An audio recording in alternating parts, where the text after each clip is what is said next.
Capcom!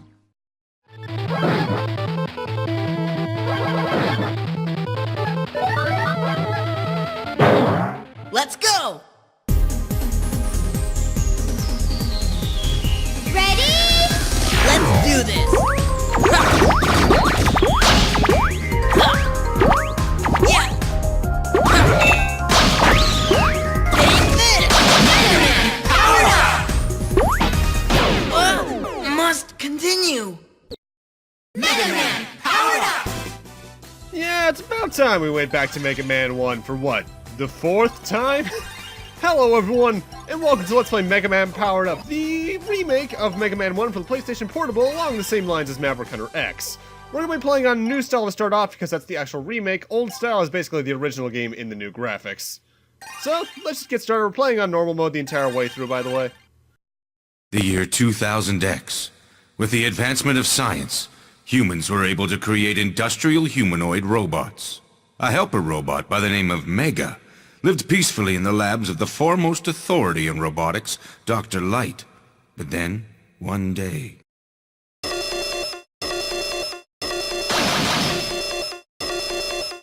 I've been looking all over for you, Mega. We've got a big problem. Ladies and gentlemen, your attention, please. The name's Wily, the one and only, the brilliant scientist, Dr. Wily. It may seem rather sudden to you, but I've decided I'd like to take over the world! Anyway, to begin, Dr. Light, I'll be taking your precious robots. That is to say, what's this? Helper robot? You're just a pile of scrap metal with no special abilities.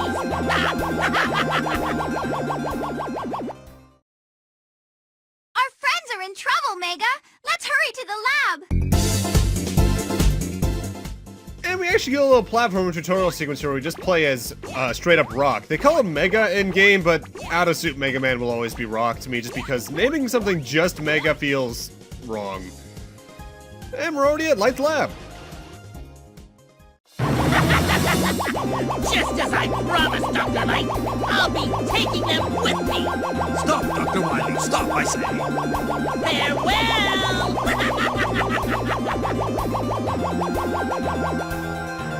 Wait! Stop! Dr. Wily! What insanity! Using my robots to conquer the world! Professor, please, change me into a fighting robot. Mega? What are you saying, my child? Please, I really want to help everyone, but I don't know if I'm strong enough yet. Mega. All right. I understand. I don't like it, but sometimes such things must be done. I must make the necessary preparations. Roll, could you please assist me?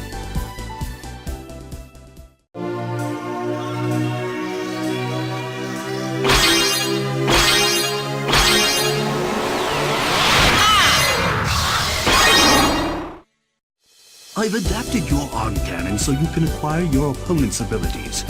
They will then become your own, and you will be free to use them. Well, Professor, here I go. Listen, Mega. No, rather, Mega Man. Yes, that's it. From this moment on, you shall be Mega Man. Let's go! And the game begins proper. As this is a remake of Mega Man 1, they actually kept Mega Man in line with what he was in that game. You got no slide, no charge shot, no rush or items to help you out. We're just standard pea shooter and jumping from here on out. The level design is going to be different though. In fact, new style is more or less a modern interpretation of Mega Man 1 in a lot of ways. You'll see what I mean momentarily. For right now, we just have this little tutorial sequence to get used to new controls, being able to shoot and such. Overall, nothing too notable.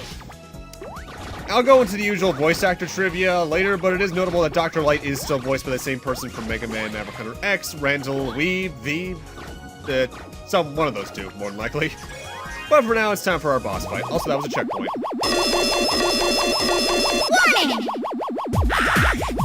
You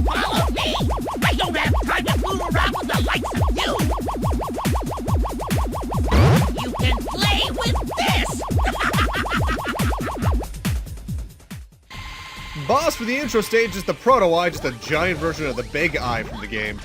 It bounces all over the place, and usually when it reaches either extreme, it'll turn around and try to fire a very easy-to-dodge projectile. Most bosses get an extra attack on normal mode, and in hard mode they just extend it. And I think the shot is that attack for Proto-Eye, and I think on hard mode it might fire 3 at once instead of just the 1. Don't quote me on that though, I don't play on hard mode that often in this game.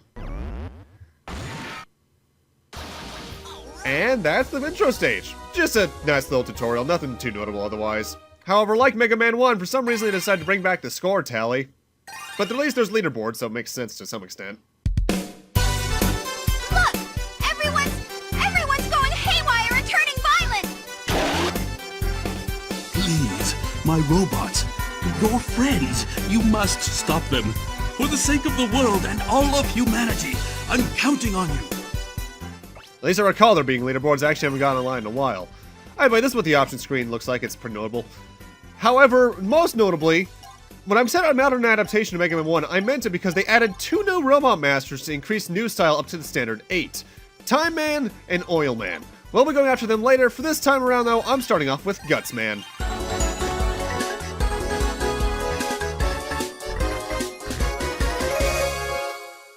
I got it covered.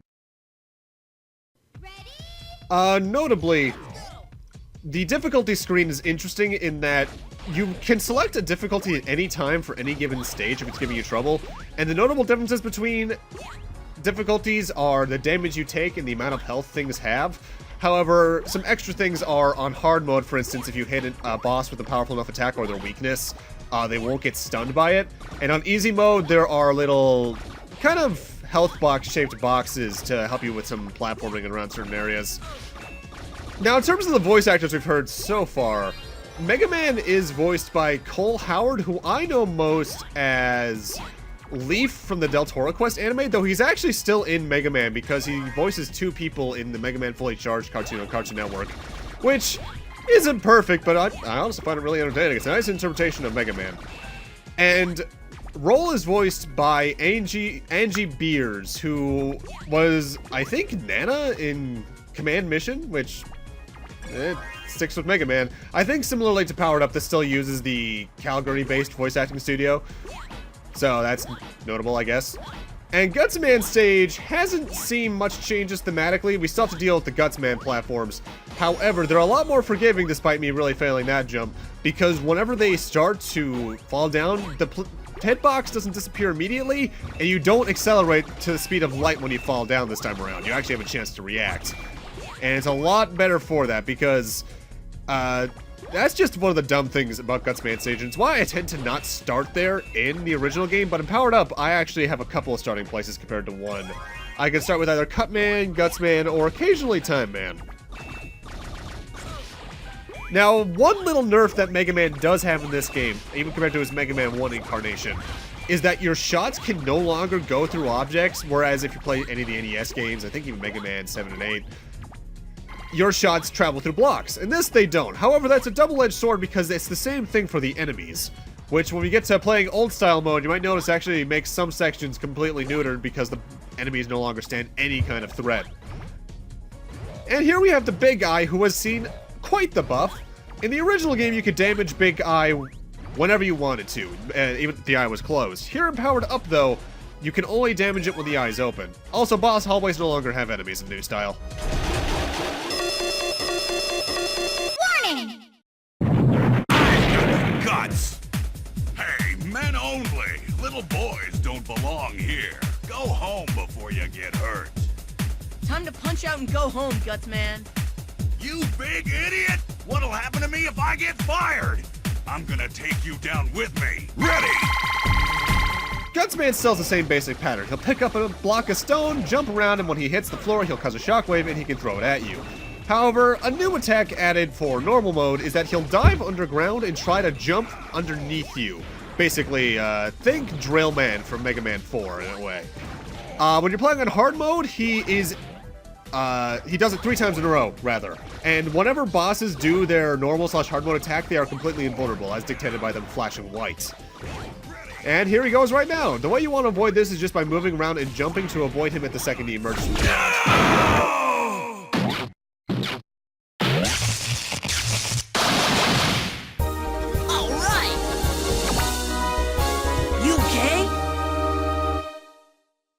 overall, Gutsman still makes for an overall really nice pick. His damage is near as ridiculous as it was in the original game. And for beating him, we once again get Super Arm, which allows us to pick up any blocks like that we see in a level and throw them as weapons. Kinda situational, given you need them to be around to use it, but it can be powerful. And now for something a little bit special to the remake. Well done, Megaman. Thanks to your mercy and kindness, I can repair these robots. Thank goodness! Right, Mega? You battled and defeated my robots without destroying them and brought them home. It's all thanks to your efforts. You're a great help. And now we can play as Gutsman. A little nice thing about Powered Up, if you beat a Robot Master while only using the Mega Buster to damage them, you will unlock them as to play. Whenever you select a new Robot Master to play as, you go through their intro stage version. And I will be showing off all the characters -1 later on through the challenge mode. But Gutsman, he plays as Gutsman pretty standardly. And now it's time for us to head after our next stage, Cutman.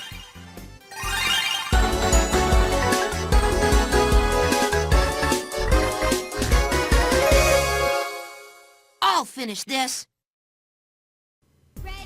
This is actually a rare case in the game where a Robot Master still has the same weakness they had in the original game. Due to the addition of Time and Oil Man, they had to swap around a lot of the weaknesses just to make things flow correctly. Only 2 Robot Masters still have their original weakness, Cutman to Gutsman, and Fireman to Iceman. Everyone else has been shifted around. Now, this song brings up an interesting complaint that a lot of people had about Powered Up, and still have. They think the game is too cutesy in look and graphics. Look and music, rather. And honestly, I can understand it from the musical perspective, because the remixes at times, while I still think they're fantastic, can sound a bit like they're meant for like a kid's educational game. But honestly, I don't mind the cutesy style for Powered Up, because to me, Classic has always been more of a cutesy series than X anyway, so this chibi anime style fits with it in my eyes. The music, though, has always been a bit more high energy, and I can see the style not fitting to a lot of people. Now, it's going over the voice actor for Gutsman. His voice actor is Tommy James, I believe, who is no stranger to Megaman. He was Bodos in Command Mission, Dark Mantis in X8, Colonel and Proto Man in the DS version of Battle Network 5, and Storm Eagle back in Maverick Hunter X. Whereas Cutman is voiced by Eleanor Holt, who I think is gone in some of the Hunter x Hunter stuff.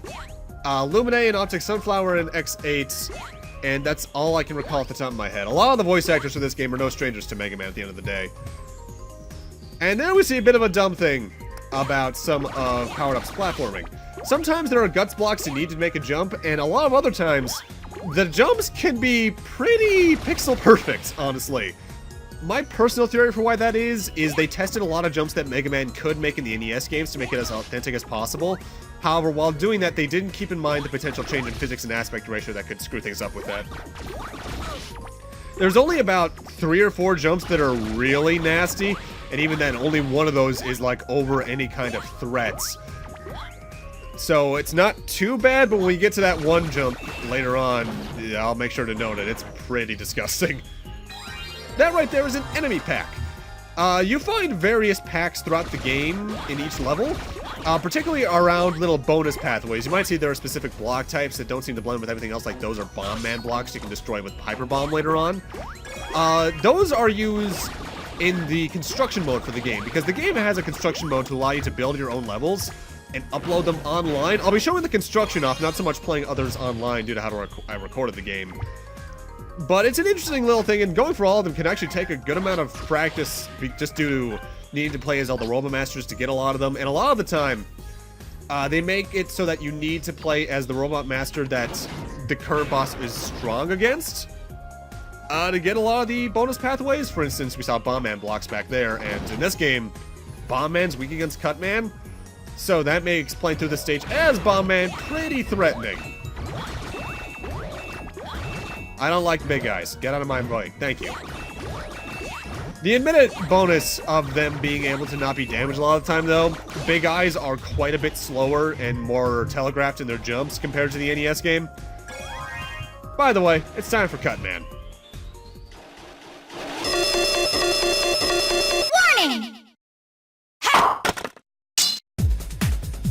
brother. I can't believe it. Dr. Wily was right. You've changed into a bad robot. Cutman, what's going on? You're an evil fighting robot now. I'm gonna stop you, Mr. Megaman, and make you good again. Cutting it up! Cutman is by and large the easiest Rollmaster in the game still, but he's not as easy as he was in the NES game. First off, on new style, he doesn't have the visceral reaction to the Mega Buster he used to have. And if you use Super Arm, it doesn't kill him in 2 shots anymore like it did. It'll maybe do half of his health at even, so you need to watch out for that. His normal / hard mode attack, though, he grabs his scissor on his head and throws it at you, but it's a larger scissor that you need to jump over. It'll then climb the wall, here it is right here, and it'll fall down where you were standing at the time when it was starting to fall.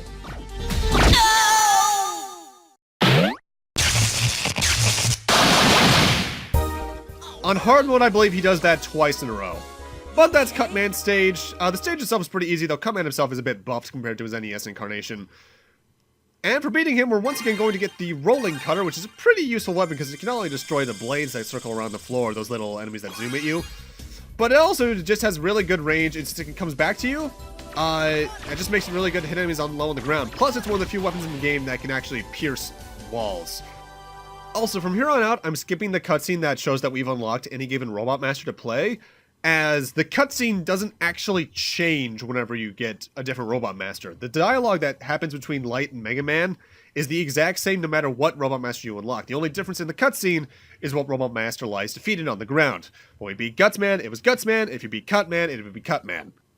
But with that, I'm going to need to end this off here. Thank you guys for watching, and in part 2, we'll be heading after Bomb Man, who I mentioned is next in the weakness chain earlier, and seeing what lies after him. See you guys then.